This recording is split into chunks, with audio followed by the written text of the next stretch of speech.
Assalamualaikum warahmatullahi wabarakatuh dan selamat sejahtera. Saya Hanan Asma akan membentangkan tentang projek internship yang telah dilakukan oleh saya dan kawan-kawan saya sepanjang berinternship. Projek yang kami lakukan ialah Speakers Corner yang dijalankan di dalam bangunan PPKI di Sekolah Kebangsaan Putrajaya Persin 181 pada 3 Mac hingga 23 Mac tahun 2020. Kami mendapatkan idea dengan mendapatkan dahulu maklumat keperluan dan kehendak sekolah. Keperluan yang kami dapati ialah sekolah tersebut merupakan sekolah integrasi dan murid PPKI penglihatan terutamanya mempelajari silibus sama seperti murid perdana. Oleh itu, kami ingin melakukan projek yang akan memberikan kepentingan kepada murid dan guru PPKI dalam jangka masa yang panjang. Manakala kehendak sekolah pula ialah kami mendapatkan dahulu maklumat dengan bertanya kepada pihak pentadbir sekolah dan mereka memberikan kebebasan kepada kami untuk membuat apa-apa sahaja projek yang boleh membawa kepentingan kepada murid dan sekolah. Seterusnya, kami memantau tempat yang sesuai untuk membuat projek internship dan kami memilih tempat yang agak lapang dan sesuai, iaitu di dalam bangunan PPKI penglihatan. Kemudian, kami melakukan perbincangan di antara kami dan keputusan yang kami dapat ialah kami ingin membuat sudut Speakers Corner yang merupakan sudut pidato yang bersesuaian untuk melaksanakan aktiviti pengucapan awam. Hal ini kerana Speakers Corner dapat memberikan pengalaman sebenar kepada murid, terutamanya murid PPKI penglihatan berkenaan sesuatu pertandingan. Kami berbincang bersama pihak pentadbir sekolah, iaitu kami menyatakan projek yang akan dijalankan iaitu sudut Speakers Corner dan sebab-sebab menjalankan projek tersebut, iaitu projek tersebut boleh memberikan sumbangan kepada sekolah dan murid dalam jangka masa yang panjang. Seterusnya, kami mendapat persetujuan dan mereka juga memberikan cadangan untuk membaik pulih mini library yang sedia ada di sudut tersebut. Seterusnya, kami membentuk jawatan kuasa di antara kami bagi melicinkan proses untuk membuat kertas kerja sehingga selesai membuat projek tersebut. Kemudian, kami mengenal pasti projek, menentukan matlamat, objektif dan hala tuju projek bagi membuat kertas cadangan. Setelah selesai kami mengenal pasti perkara-perkara yang diperlukan, kami menyediakan kertas cadangan bagi membuat pembentangan kepada pihak pentadbir sekolah. Pihak pentadbir sekolah seterusnya memberikan persetujuan dan kebenaran kepada kami bagi melaksanakan projek tersebut. Dan daripada pembentangan tersebut, pihak pentadbir sekolah juga mahu menyumbangkan kewangan sekolah dan bahan sedia ada di sekolah tersebut sepanjang kami membuat projek.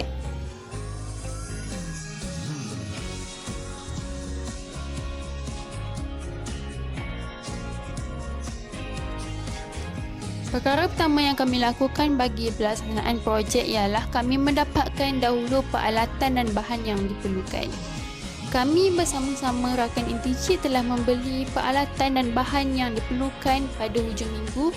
Kemudian kami juga mendapatkan peralatan dan bahan yang diperlukan dengan mendapatkannya daripada pihak sekolah.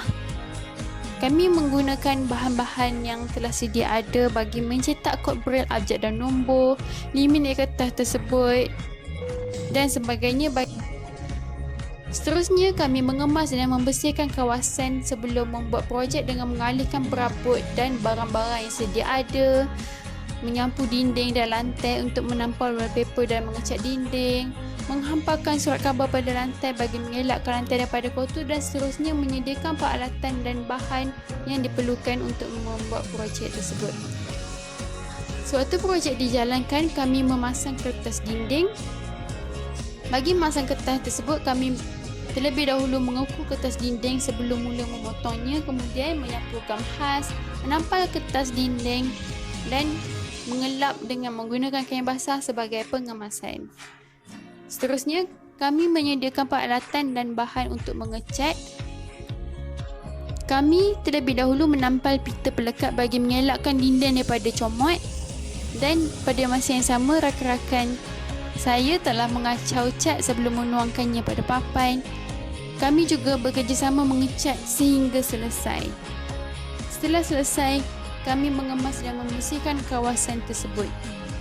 Seterusnya, kami berbincang bersama-sama untuk menyusun atur kod braille huruf dan nombor untuk menampalnya pada dinding. Kemudian kami meletakkan rak buku untuk mini library dan menyusun buku bahasa Melayu dan bahasa Inggeris yang sedia ada di mini library tersebut. Seterusnya kami mengukur sudut untuk meletakkan kain sebagai latar belakang pentas speakers corner dan kemudiannya kami menyerahkan kain tersebut pada tukang jahit berserta ukuran. Namun begitu, projek tersebut tidak sempat disiapkan kerana Perintah Kawalan Pergerakan PKP dijalankan, sedangkan kami telah menetapkan tarikh yang sesuai untuk menyiapkan projek tersebut, iaitu berbaki seminggu sahaja lagi. Di antara proses yang tidak kami lakukan lagi ialah menghias sudut speakers corner, menyusun dan menghias pentas speakers corner serta mendapatkan buku braille bahasa Melayu dan bahasa Inggeris daripada Jabatan Pendidikan Khas. Sepanjang menyiapkan projek tersebut, saya mendapati guru-guru di PPKI telah banyak membantu kami untuk menyiapkan projek tersebut. Dari sudut memberi idea terutamanya bagi mewarnakan dinding dan juga kain latar belakang pentas speakers corner. Mereka juga menyumbangkan peralatan dan bahan yang sedia ada di PPKI serta membantu dari sudut kewangan yang secara tidak langsung telah meringankan beban kami untuk menyiapkan projek tersebut. Saya juga mendapati kami bersama-sama menyiapkan projek tersebut dan bergila-gila mengecat, menampal dan sebagainya pada waktu lapang kerana kami juga perlu masuk ke dalam kelas untuk mengambil tugasan menggantikan guru di PPKI yang tiada di sekolah pada waktu tersebut. Kesimpulannya, saya amat berpuas hati dengan projek yang dijalankan kerana mendapat sokongan daripada pihak sekolah dengan baik dan kami sentiasa bekerjasama sepanjang menyiapkan projek tersebut.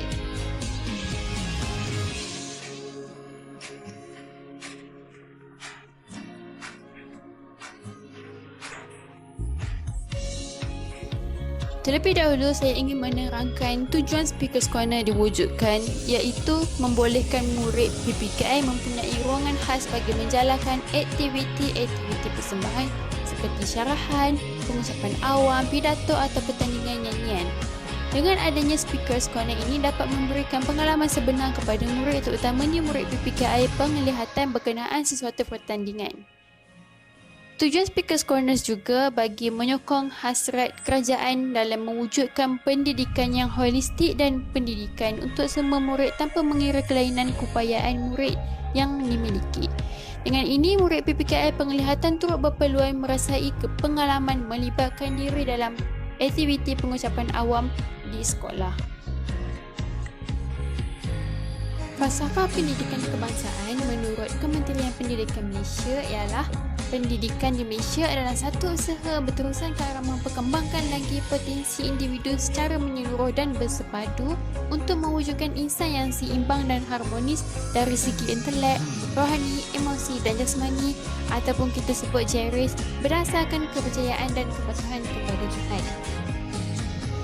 Oleh itu, saya ingin menerangkan impak projek kepada murid dan sekolah berdasarkan falsafah pendidikan kebangsaan.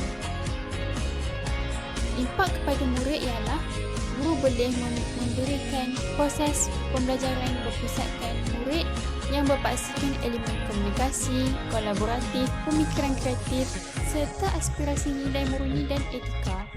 Daripada proses pembelajaran tersebut, murid-murid boleh diberi peluang untuk menyatakan pendapat, idea atau perasaan tentang sesuatu topik atau perkara di khalayak ramai tanpa mengira umur, latar belakang dan kebolehan. Secara tidak langsung, pembelajaran ini akan menggalakkan murid menyampaikan maklumat tanpa menggunakan teks dan dijalankan secara santai dan bersahaja.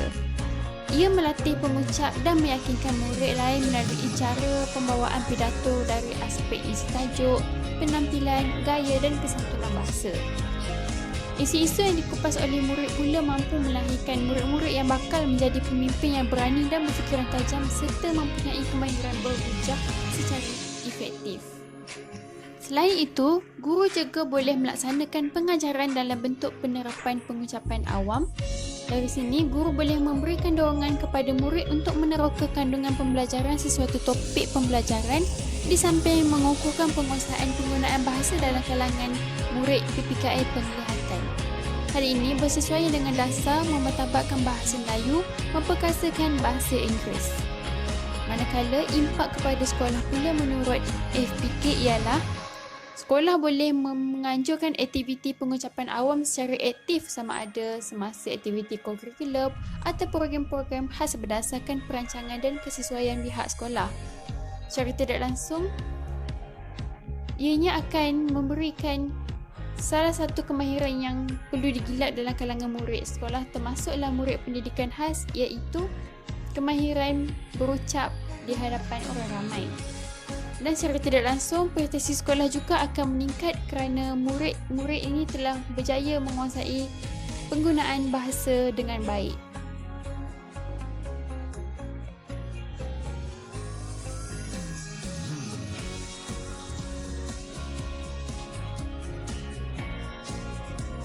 Dalam akhbar Sinar Harian yang bertajuk Pendidikan sebagai Solusi Jangka Panjang Pencemaran bertarikh 1 April 2019 telah menerangkan tentang ESD ataupun Education for Sustainable Development yang merupakan pendidikan untuk pembangunan lestari telah diperkenalkan oleh Pertubuhan Bangsa-Bangsa Bersatu PBB seawal 1983 kerana menyedari pembangunan tidak dapat dielakkan, tetapi ianya boleh dilakukan dengan kaedah yang lebih lestari dan mampan jika meletakkan pendidikan sebagai kuncinya.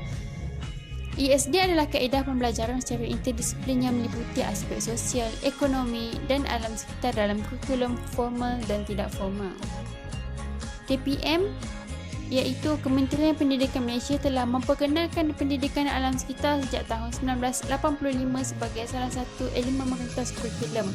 Tetapi pelaksanaannya amat bergantung kepada kesedaran dan pengetahuan guru sekolah terhadap isu alam sekitar. Secara umumnya, ESD merupakan satu proses untuk membangunkan keprihatinan, kemampuan, sikap dan nilai-nilai yang ada pada murid.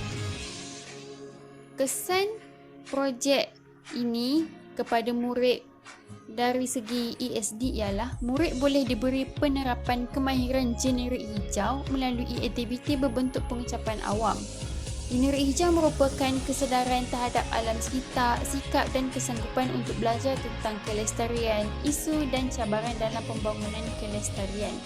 Contohnya seperti kesedaran untuk meminimumkan penggunaan sumber tenaga, melaksanakan aktiviti mesra alam, contohnya seperti amalan 3R, iaitu recycle, reuse dan reduce. Daripada aktiviti berbentuk pengucapan awam ini, murid boleh menyatakan pendapat tentang kesedaran alam sekitar melalui persepsi mereka, seterusnya membantu murid peka dengan penjagaan alam sekitar dalam kehidupan seharian mereka.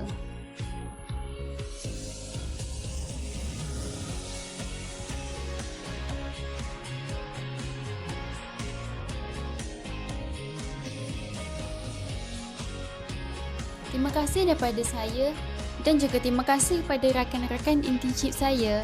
Assalamualaikum.